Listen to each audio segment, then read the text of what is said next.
Boa tarde. Obrigada, doutor Gomes, pela apresentação. Obrigada, Paulo, pelo convite. Obrigada, Luciana.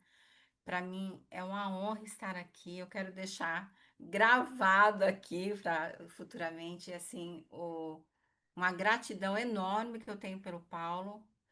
O Paulo foi um profissional que impactou diretamente a minha carreira. Eu me lembro que eu estava na parte de estágio na universidade, né, na Unicamp. Era estagiária de enfermagem do trabalho no CPQD da Telebrás, conheci o Paulo e desde aquela época ele já me chamou para ser palestrante, não era o Centro Brasileiro ainda, e depois, algum tempo depois, ele me falou, olha, tem novidade chegando, era o Centro Brasileiro. Eu devo muito ao Paulo, o Paulo foi quem fez uma indicação para que fosse fazer um curso de pós na Suécia, e lá a gente estudou muito a questão de saúde do trabalhador. Esse curso foi 2 anos, foi na Suécia, e depois duas partes na América Latina, com um tutor que nos acompanhou. E isso alavancou minha carreira para que eu fosse tanto para a questão do mestrado, doutorado em saúde do trabalhador. E o ano passado eu estive na Inglaterra e o Paulo acompanhou também, né? Também conseguiu uma ponte para que eu fizesse um estágio no centro de reabilitação em Portugal, que foi um divisor de águas também para minha carreira. Então, eu tenho muita gratidão. Acho que profissionais como o Paulo, que são idôneos e têm uma marca forte no mercado pela seriedade, eles são fundamentais. E na minha carreira teve um impacto tremendo. Quando o Paulo trouxe esse tema, eu falei para ele a respeito do presenteísmo. Eu vou pedir a licença, eu vou compartilhar a tela aqui. O presenteísmo, ele também, né? Ele foi foco da minha tese de doutorado, em que eu estudei um dos instrumentos psicossociais, que é o COPSOC 3. Ele foi trazido, foi a primeira pesquisadora a trazer aqui no Brasil.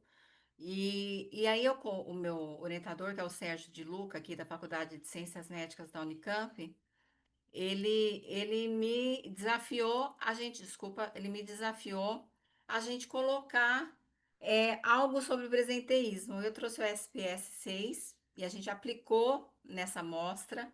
Eu vou trazer rapidamente o que deu, né?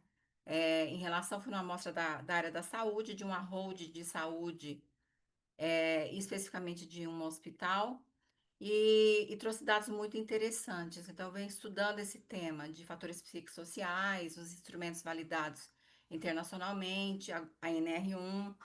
Agora, assumi a coordenação da FGV no curso de saúde mental e NR1 em liderança executiva.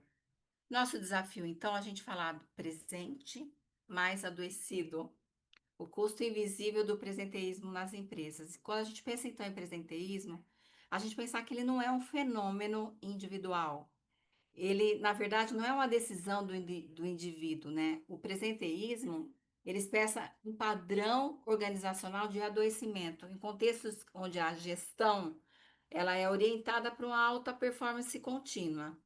E quando a gente pensa na definição, que a gente tentou trazer para vocês algumas definições que estejam bem, né, alinhadas com a literatura acadêmica, a gente começa a ver, olha, presenteísmo, o fenômeno que o trabalhador, ele permanece ali, ele está ali ativo, mas com capacidade funcional reduzida. E quando a gente fala de capacidade, a gente está falando da capacidade física, mental, emocional e geralmente associada à sobrecarga, insegurança e os fatores psicossociais.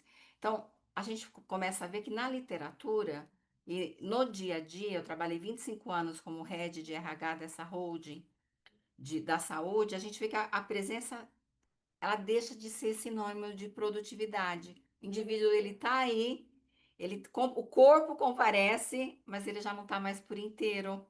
Então a gente para de pensar que isso é um fenômeno que acontece com o indivíduo só, mas a gente pensa como um fenômeno cultural, né, organizacional. Tem um estudo que eu vi muito interessante que fala se o absenteísmo, a gente fala que mede a falta, o presenteísmo, ele revela a sua sobra, né? São corpos exaustos, que estão com as mentes sobrecarregadas, tem a questão da subjetividade, pressionada por uma economia que exige. presença total, mas um descanso parcial. Então, o indivíduo ele está presente, mas ele não está produzindo aquele que ele poderia estar colocando. E quando a gente coloca essa definição, a gente vê que ela não é estática. Se a gente pegar o presenteísmo há 3 anos atrás, a gente vê uma diferença, porque o mundo do trabalho ele vem mudando. E a gente não fala mais de transformação digital, a gente fala de aceleração digital. Então, quando a gente pensar em presenteísmo, pensa no presenteísmo por doença, a pessoa comparece mesmo doente, ou o funcional, onde ele tem uma queda significativa do desempenho, ou o epresenteísmo, que é quando ele está com hiperconectado na questão digital e de forma contínua, né?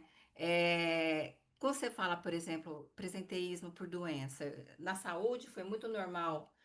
Na pandemia, né, a gente estava na frente de 16 hospitais, os trabalhadores, para que não deixassem os seus colegas trabalhando, quando eles pegavam o Covid, por vezes, eles não queriam deixar os colegas ali, eles colocavam um antitérmico, porque a gente media a temperatura antes do trabalhador entrar em serviço, ele entrava no serviço doente com Covid, sem pensar que poderia evoluir para um quadro clínico agudo totalmente perigoso para a saúde dele, e ele estava contaminando os colegas, né? Então ele estava ali comparecendo sem conseguir trabalhar de uma forma que fosse produtiva.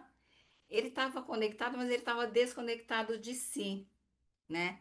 Quando a gente pensa na dimensão desse trabalho, né, do presenteísmo, né, do problema, a OMS ela estima que as doenças relacionadas ao trabalho, elas causam quase 3 milhões de mortes por ano, com impacto, já que há muitas vezes o jargão que o empregador utiliza é a questão do financeiro, a gente sabe que ele impacta 4% do PIB global.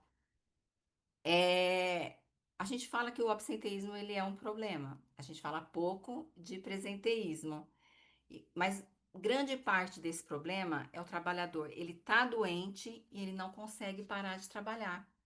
Porque ele pensa na perda do emprego, ele pensa na questão do trabalho apenas como subsistência, mas o próprio mundo do trabalho faz ele esquecer da essência, da importância do trabalho para a identificação, para a questão da autoestima.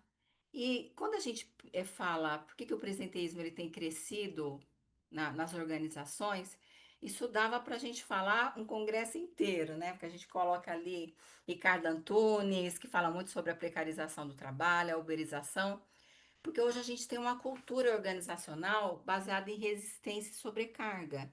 E se o indivíduo é colocado, o indivíduo, o trabalhador, a trabalhadora, como o mito do colaborador herói.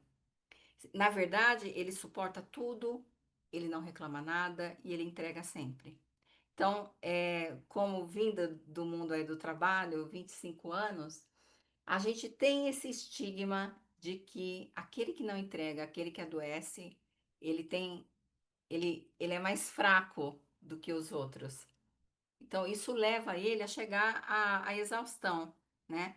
A gente vive num sistema que a reação emocional das pessoas, ela pune, né? Ela é punida pelo cuidado que a gente pode entregar para ela. Então, aqui eu citei a doutora Amy, que é de Harvard, que ela fala sobre organizações sem medo, que ela fala que essa falta de segurança psicológica nos locais de trabalho, onde as pessoas podem assumir os seus erros e falar das suas fragilidades, traz adoecimento e traz queda de produtividade. Quando a gente pensar em presenteísmo, peraí que ele não está indo aqui, vamos. Opa! A gente pensa que ele é um sintoma organizacional, ele é um indicador de sofrimento estrutural.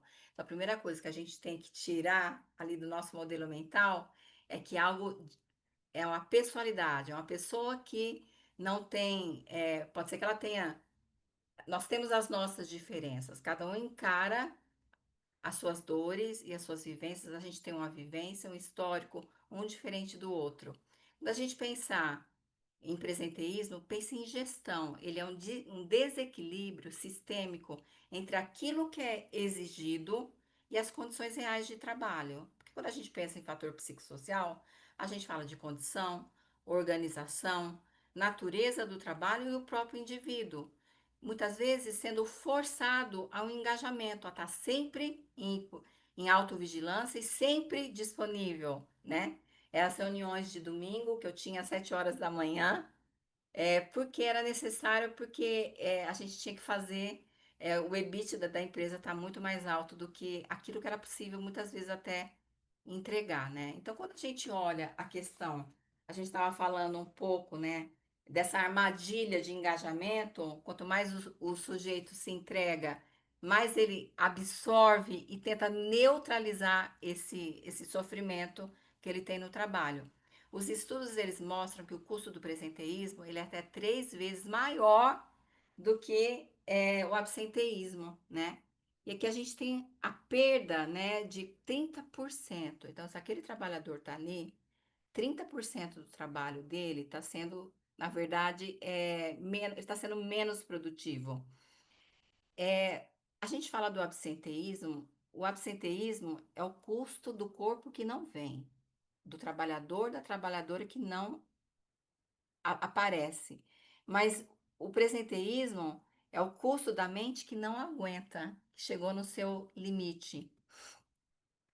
E pensar nessas dimensões do impacto do presenteísmo, né? A gente fala da questão da fadiga, das dores, das doenças infecciosas.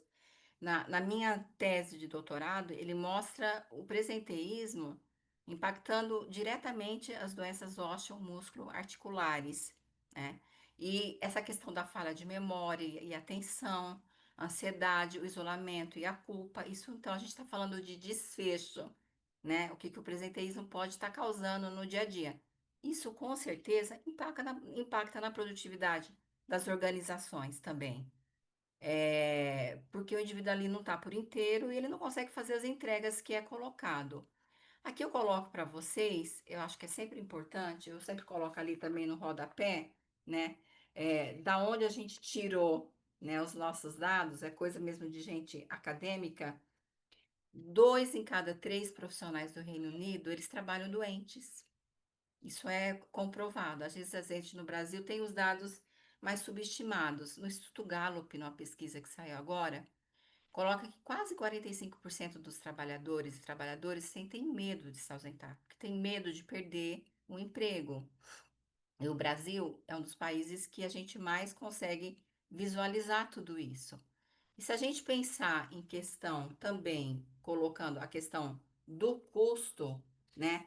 Ele gera, então, perda de produtividade. Então, se a gente está falando da primazia do ser humano, o quanto o indivíduo ele tem que ser colocado ali como um- a- algo, o que é mais importante dentro de uma sociedade, que a gente vê muito isso nos países europeus, né?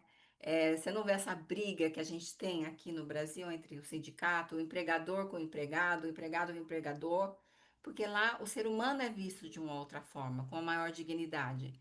Mas quando a gente coloca aqui esse custo invisível, que é o que a gente traz aí como debate, a gente coloca que esse custo ele ultrapassa 1 trilhão por ano. Isso em pesquisas científicas. No Brasil, a gente explora muito pouco o presenteísmo. Explora mais na área da saúde, né? Então, e chega a um custo médio de 7.500 de custo por ano por trabalhador.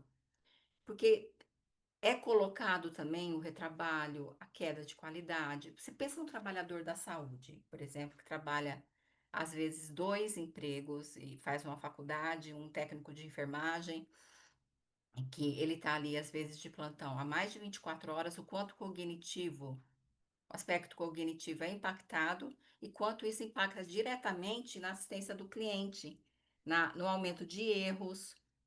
Eu trabalhei 7 anos em UTI. No começo eu dava os plantões noturnos. Eu não tenho a cronobiologia de trabalhar no noturno. E a UTI era algo extremamente corrido. Eu me lembro que a gente fazia dupla checagem das aplicações, né? de medicamentos, dos cuidados com os trabalhadores, com os clientes, devido a essa questão mesmo da exaustão, né?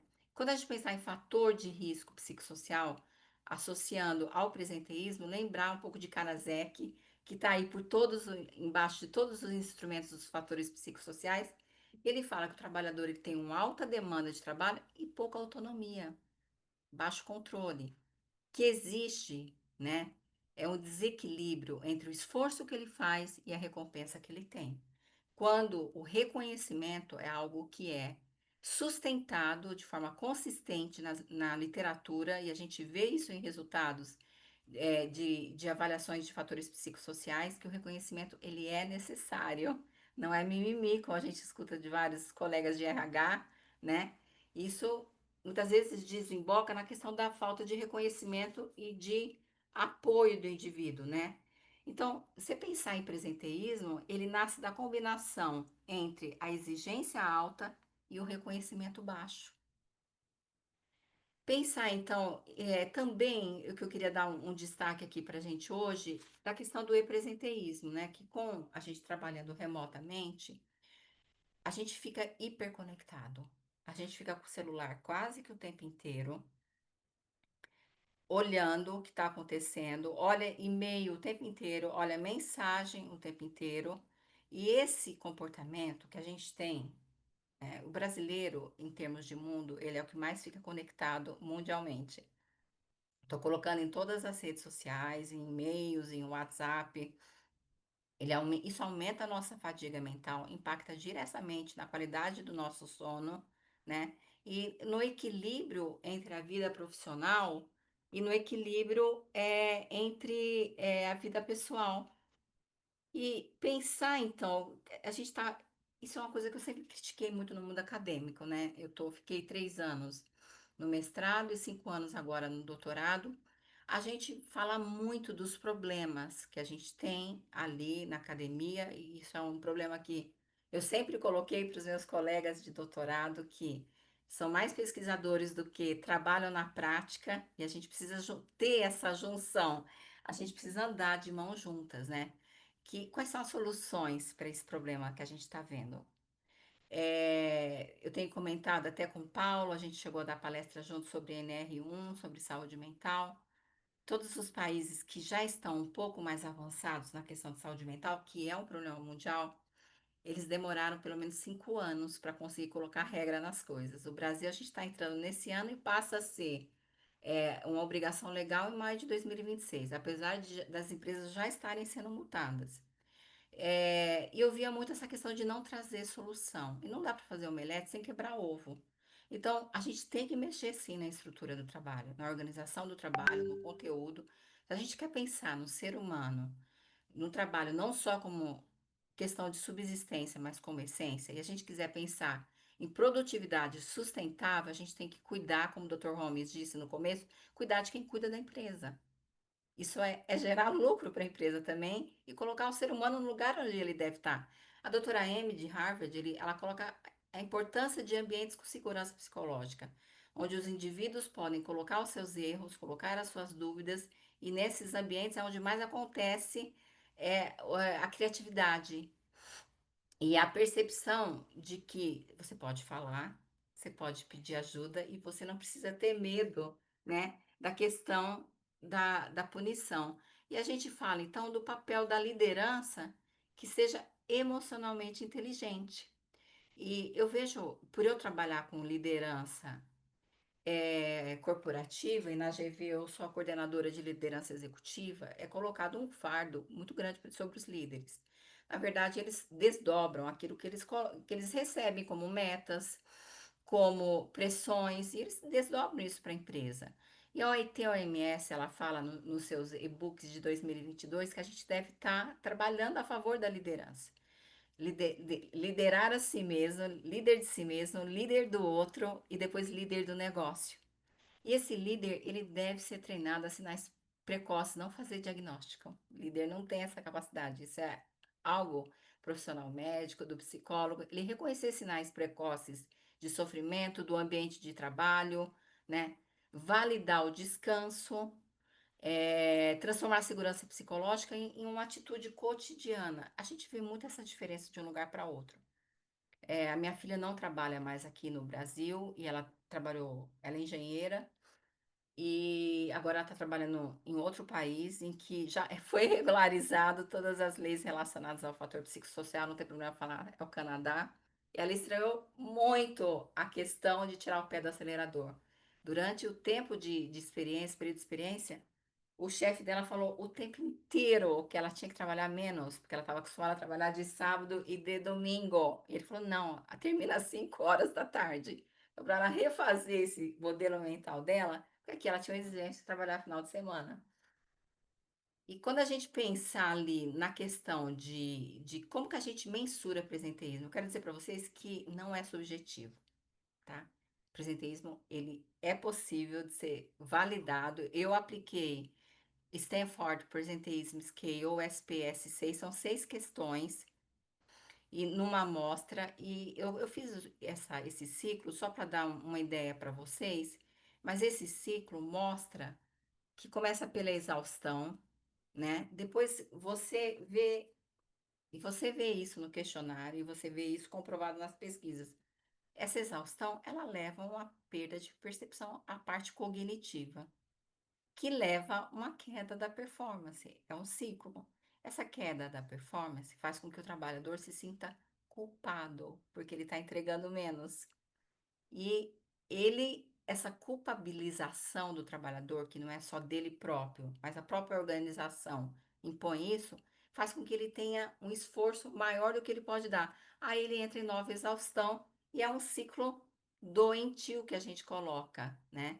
Isso aqui faz parte da pesquisa, né? Quando a gente vê as diferenças de gênero na questão de vulnerabilidade ocupacional, as mulheres geralmente têm dupla jornada, os papéis de cuidado, o medo de julgamento. E no homem, ele tem a cultura que ele não tem vulnerabilidade. Quando a gente entende a vulnerabilidade hoje como algo dele abraçar a sua própria ele abraça a sua própria, o seu próprio ser, as suas limitações. E hoje, coragem, a gente tem que entender como um ato de você pedir socorro, você pedir ajuda como um ato de coragem. Porque a gente aprendeu no nosso modelo mental que isso era fraqueza, né? E quando você pensa na questão aí do contexto pós-pandemia, ela acelerou todo esse impacto global. A gente sabe da questão da aceleração digital. O meu orientador, o Sérgio de Luca, ele sempre coloca que, na verdade, a gente já tinha, né, uma série de pendências e toda essa pressão trazida pela pandemia, ela foi a gota que fez o copo transbordar. E aí a gente vê as questões do trabalho, a gente vê fenômenos como o da grande renúncia nos Estados Unidos, onde milhares de trabalhadores, há 2 anos atrás, pediram o seu desligamento sem terem um outro emprego. E a gente vê outras questões, normalizar o trabalho doente, as pessoas trabalharem doente. E essa intensificação da vigilância digital, a gente fica olhando o tempo inteiro. Eu já percebi no trabalho, quando a caixa de e-mail enche, começa a encher o WhatsApp, e aí a gente começa muitas vezes a dormir pensando nas coisas que a gente deixou para trás e a gente necessita responder.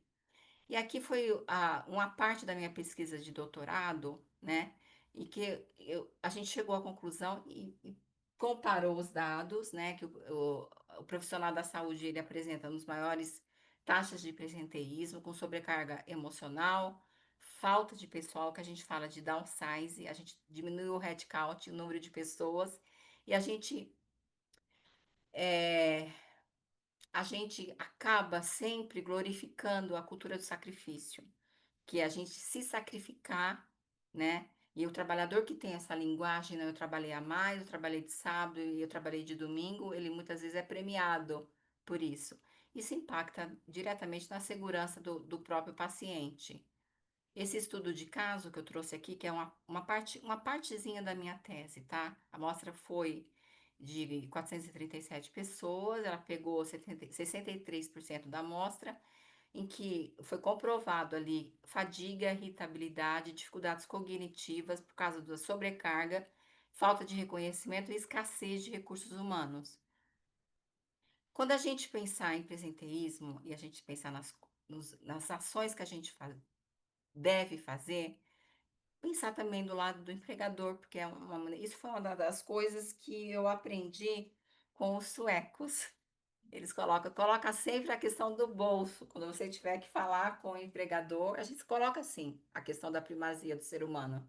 Mas a gente coloca que o presenteísmo ele reduz a criatividade, a resolução de problemas, a inovação e a aprendizagem das pessoas, porque elas estão exaustas, ela não tem mais energia mental disponível, tá?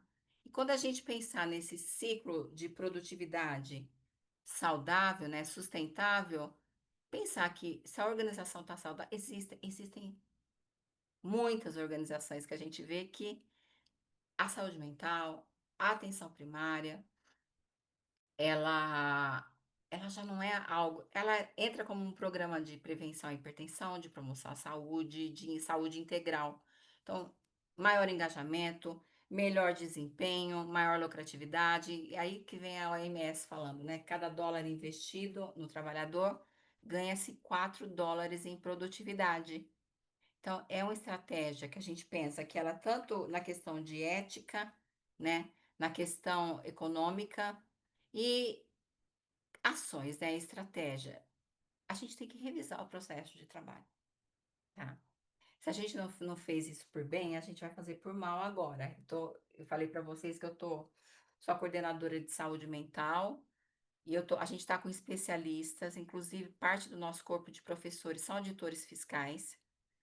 Que estão trabalhando e não tem como. A gente tem que rever a nossa carga de trabalho, as nossas metas, que muitas vezes são inalcançáveis. Tem que fazer a questão das pausas, a desconexão digital, programas estruturados, e a gente tenta desmistificar que vamos fazer a pausa, vamos colocar locais de descompressão, não, a coisa, isso é a ponta do iceberg. A gente tem que ter profissionais para cuidar dos outros profissionais, a gente tem que rever, tem que colocar a voz do trabalhador, das trabalhadoras que sabem melhor como desempenhar o seu trabalho do que a gente mesmo. Treinar os nossos líderes, literar-se em saúde mental e acompanhar esses indicadores de saúde.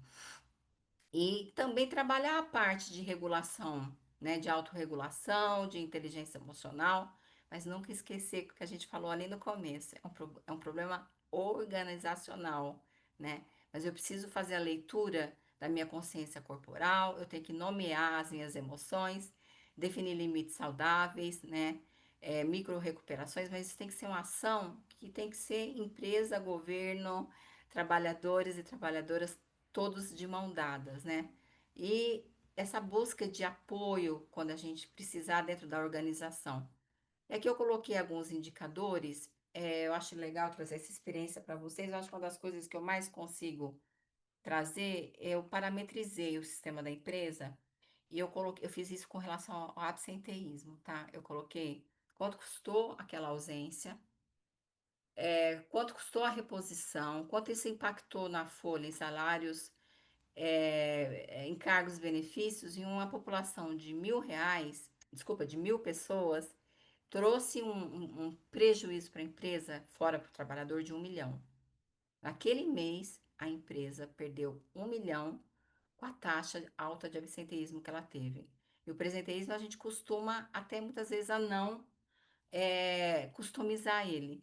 Aqui eu coloquei monitoramento através da taxa de presenteísmo, coloquei um dos instrumentos de fator psicossocial, que foi esse que eu usei na tese, né? A gente observar também o absenteísmo, o retrabalho, integração com as métricas do ESG e NR1 também, tá? E essa cultura de ambiente saudável, a segurança, o reconhecimento, a justiça organizacional, a gestão ética das metas, né? É um ato político e um ato moral, né? A gente não pode viver aquém e não pode ser conivente com uma série de coisas. E aqui a gente já está se aproximando, a gente pensa aqui na NR1, né? Era óbvio que ela viria, porque existe uma pressão e essa pressão deve do próprio trabalhador, da própria empresa.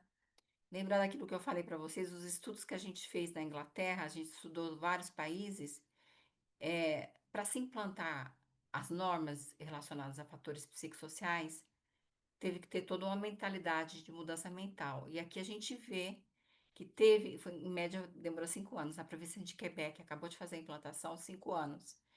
Ele é, na verdade, o presenteísmo, um indicador indireto de ineficácia preventiva, que está relacionado intimamente aí à questão do trabalho, né? E pensar nesses modelos avançados de gestão que unem a saúde ocupacional, a saúde do trabalhador, né? O ESG, a sustentabilidade, isso tudo traz redução de custo e retorno financeiro. Lembrar do propósito do trabalho, que a gente não tá ali só por causa da subsistência, mas aquilo que ele traz para a gente também de dignidade, do meu sobrenome como profissional e pensar na questão de prevenção, né? Que coloca aí, até o Fórum Econômico Mundial coloca as principais competências aí do futuro, e a gente vai começar a mapear fadiga, análise preditiva dos fatores psicossociais, integração entre os dados de produtividade e bem-estar. E esse desafio ético da gente garantir o bem-estar aí das pessoas, né? Pensar no ser humano e na importância que ele tem aí na sociedade. Então, eu coloquei essa frase aqui no, como o final, né? O presenteísmo, ele não é o comprometimento, não é a falta, né, de comprometimento, é o corpo dizendo o que a gestão se recusa a ouvir. A gestão não ouve, então os trabalhadores, as trabalhadoras, nós vamos por vezes trabalhar em exaustão. E a saúde mental, ela se tornou agora um diferencial estratégico, tá? Da gente medir ali, né, o quanto realmente as pessoas estão conseguindo produzir a sustentabilidade humana ligada à sustentabilidade empresarial, né? E aí eu deixo esse convite aí à reflexão, que tipo de presença a gente quer ir para o nosso futuro, né? A presença física, digital ou existencial. É isso, então eu agradeço a vocês, aí me coloco aí à disposição para a gente depois poder conversar um pouco mais sobre esse tema. Muito obrigada.